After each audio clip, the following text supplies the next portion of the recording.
সম্মানিত সারা বিশ্বের মুসলিম জাতির প্রতি রইল আসসালামু আলাইকুম। হিন্দু জাতির প্রতি রইল আমাদের পক্ষ থেকে আদাব ও নমস্কার। অন্যান্য জাতির প্রতি রইল আমাদের পক্ষ থেকে আন্তরিক শুভেচ্ছা ও ভালোবাসা। আজকে আমি যে বিষয়টি আপনাদের সামনে তুলে ধরতে যাচ্ছি সেটা হলো আমাদের কবিরাজদের ব্যাপারে কিছু কথা বলতে চাই। সেটা হলো, ভাই আপনি কবিরাজি বিদ্যা শিখেছেন, কবিরাজি করেন, মানুষের কাছে টাকা পয়সা নেন, কিন্তু এমনটা করিয়েন না যে যেটা হবার নয় সেটাও আপনি করে দিচ্ছেন। এভাবে 1 ঘন্টা 2 ঘন্টা 3 ঘন্টা 12 ঘন্টা 24 ঘন্টার সময় নিয়ে মানুষের কাছ থেকে টাকা হাতিয়ে নিচ্ছেন। এটা কিন্তু একেবারে ঠিক না। দুনিয়াটা একদিনের না। আজকে আপনি জীবিত আছেন, কালকে মারাও যেতে পারেন।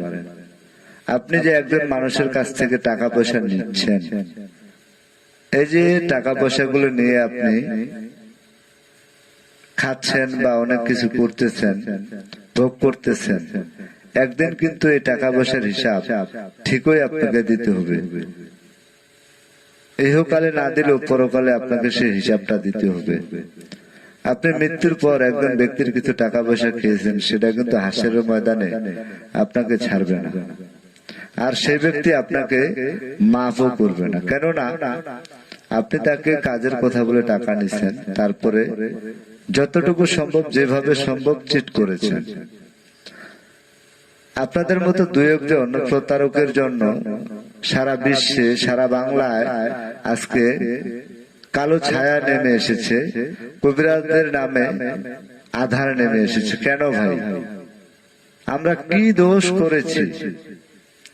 কর্ম করার মতো অনেক রাস্তা রয়েছে ভাই। যে যেটা কর্ম শিখেছেন সে কর্মটাই করবেন। অযথা মানুষের কাছ থেকে টাকা পয়সা নিয়ে মিথ্যা কথা বলে, কিরা কসম কেটে, পিরিতের আলাপ করে মজার মজার কথা বলে টাকা নিচ্ছেন, তারপরে এই যে চিট করতেছেন, মোবাইল নাম্বার বন্ধ অথবা ব্ল্যাক লিস্টে অথবা মোবাইলটাই বন্ধ, এটা কিন্তু ঠিক না। আপনি অনেক কবিরাজ তো প্রতারক, সেটা আছে। আমাদের কিছু কবিরাজ আমরা রয়েছি, আমি কিছু কিছু কাজ পারি, কিছু কিছু তদবির বা চিকিৎসা বা যে ভাষায় আপনি বুঝেন না কেন, যেটা পারি সেটা তো করতে পারি। কিন্তু হয়তো দেখা গেল আজকে আমি একটা কাজ পারি না, সেই কাস্টমারটা আমার কাছে এসেছে বা আমার বাড়িতে এসেছে বা আমার মোবাইলে কল দিয়ে পরামর্শ করেছে। আমি কিন্তু যেটা আমার দ্বারা সম্ভব না, আমি সরাসরি বলে দিই, ভাই আমি এই কাজটা করতে পারি না বা এটা আমার পক্ষে করা সম্ভব না, আপনি অন্য কোথাও চেষ্টা করেন। তাহলে আমার মনে হয় কাস্টমারটা আপনাকে সম্মান করবে। যদিও আপনি তার কাজ না করেন, তার চোখে আপনি সম্মানের দৃষ্টিতে থাকবেন, আপনাকে সারা জীবন শ্রদ্ধা করবে, সম্মান দিবে।